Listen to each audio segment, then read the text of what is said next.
Across a vast wetland covering 1,300,000 hectares, where the survival rate of chicks is collapsing to below 10%, Ibera is quietly turning into a gigantic ecological graveyard.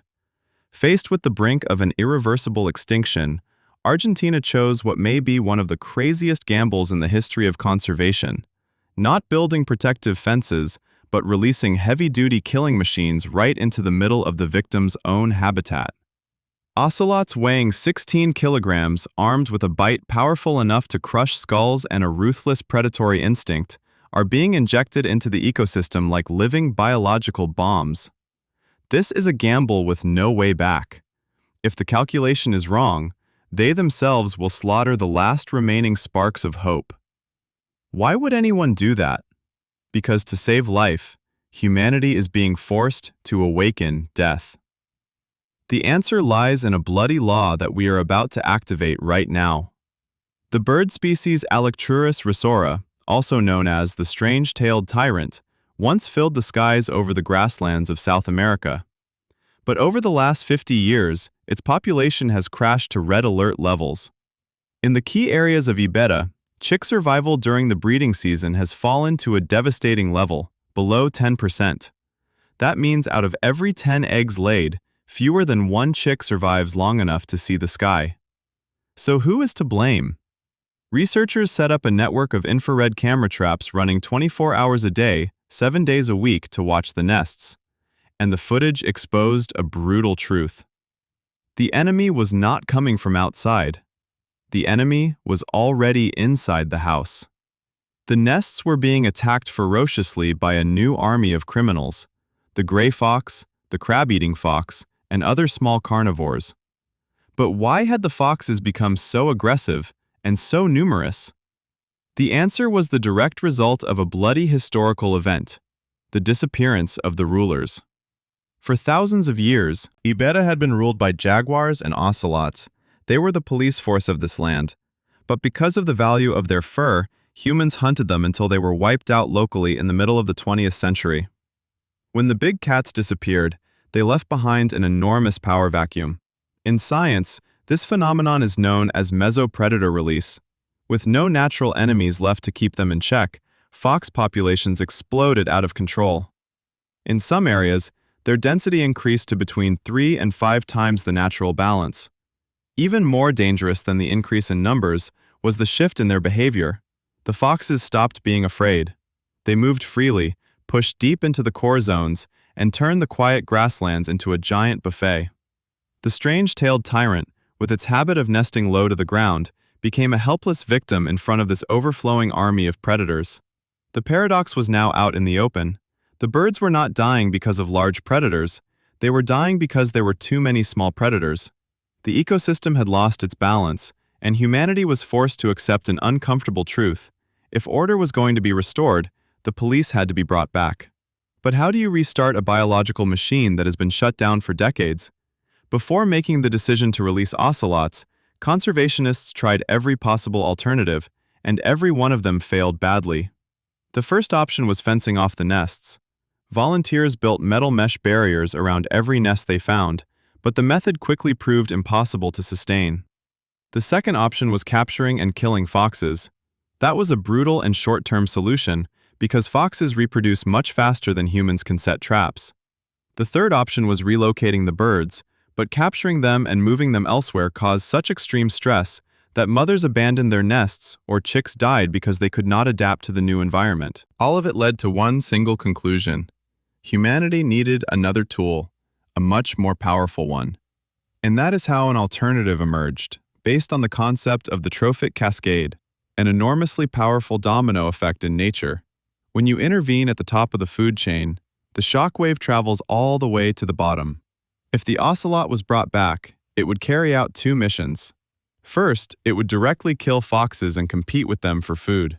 Second, and more importantly, it would restore order through fear. The mere presence of an ocelot is enough to force fox behavior to change, but this is an extremely fragile ethical line.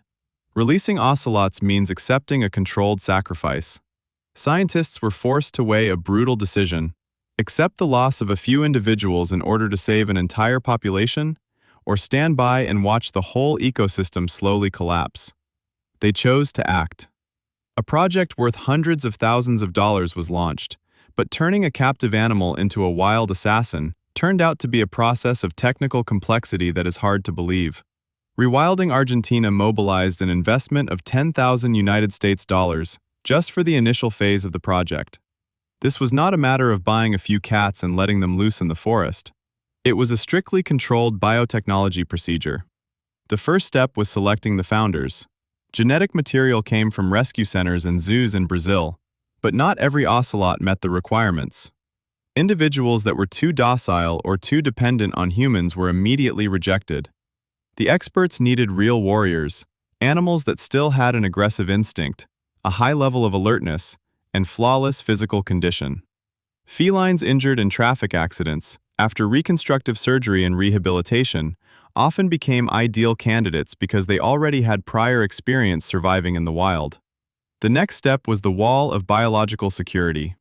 Before setting foot in Iberá, every ocelot had to go through a quarantine period, lasting several months at a specialized facility. There, blood, feces, and bodily fluids were tested to rule out dozens of dangerous viruses, such as feline distemper or rabies. This was a critical step.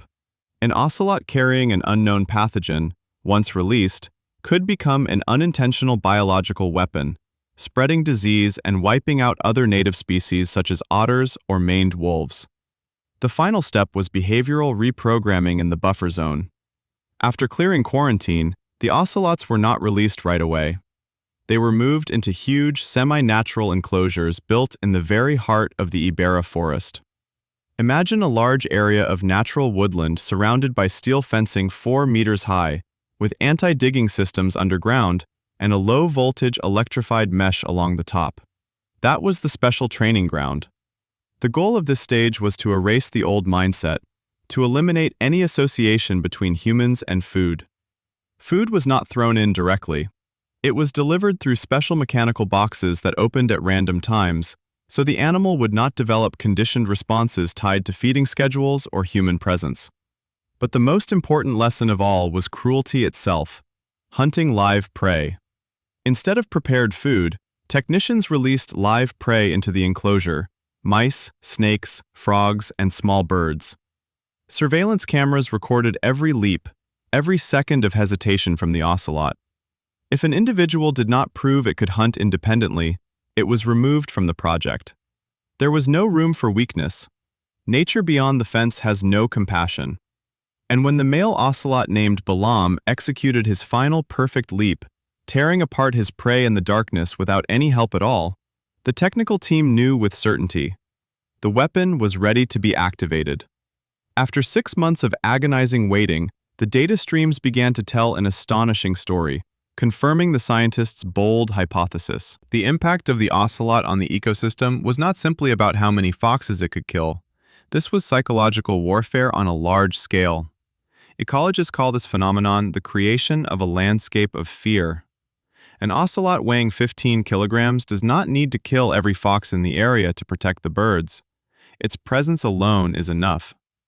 The smell of urine marking territory, the low growls echoing through the night, and the fresh paw prints stamped into the mud send a maximum alert signal to every fox population within a radius of 5 kilometers. Analysis of data from GPS collars and camera traps revealed an obvious behavioral change.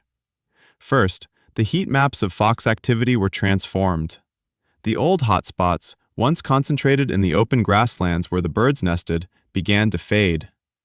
The foxes were being pushed toward the edges of the dense forest, giving up the core of the wetland to other species. Second, their active time dropped sharply. Instead of roaming confidently all night long, they were forced to move more cautiously, spending more time hidden and watching. Their psychological state changed from relaxed hunter to defender under constant alert. And the most important result, the project's highest goal, began to show up in the statistical graphs: the comeback of the birds. Researchers recorded an increase in the successful hatching rate of Alecturus rosora eggs, even if in the early phase it was only a rise of a few percentage points.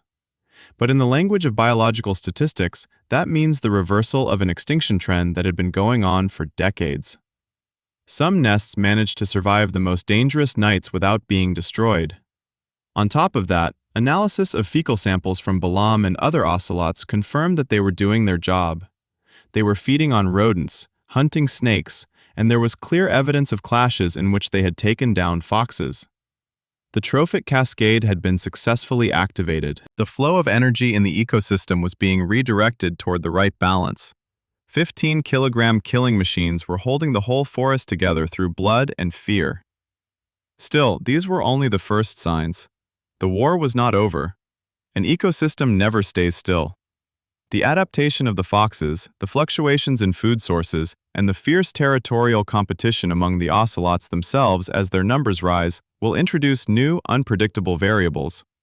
The day Balam was released was a day of extreme tension. The heavy silence of the technical team, loaded with anxiety, mixed with the whistle of the wind cutting across the Iberra grasslands. Around Balam's neck was a high-tech GPS collar worth thousands of dollars.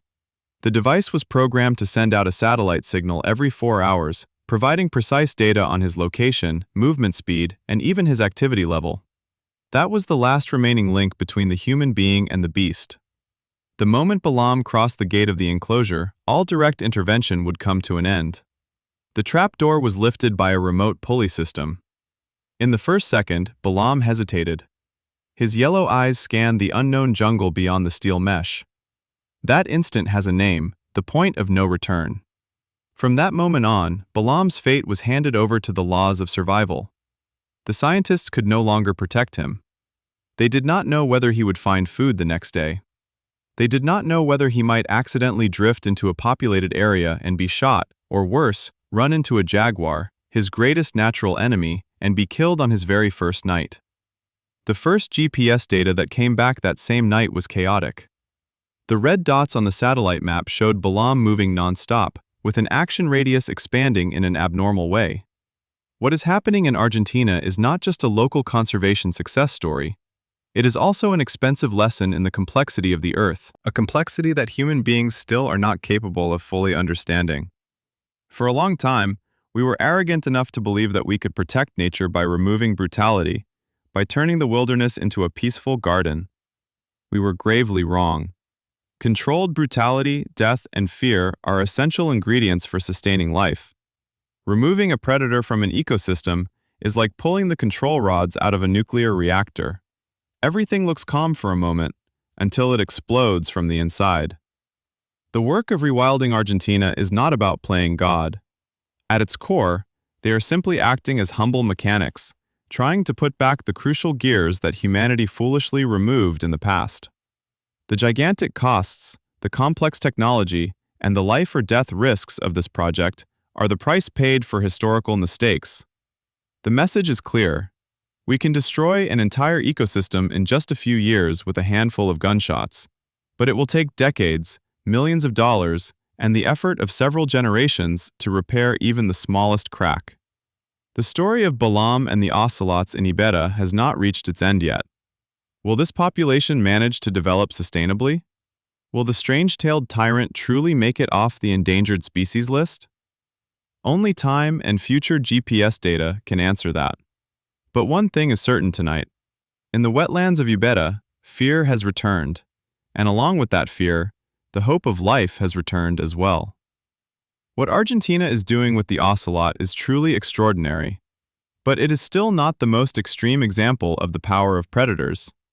In North America, an even bigger gamble took place. Instead of 15-kilogram wildcats, just 14 gray wolves were released into Yellowstone National Park. And something unbelievable happened. Those wolves did not just hunt. They changed the course of rivers and generated an economic value of $94 billion. How could a small pack of wolves redraw the map of an entire region? The answer is right there in the video on your screen. Click it and I'll show you the evidence.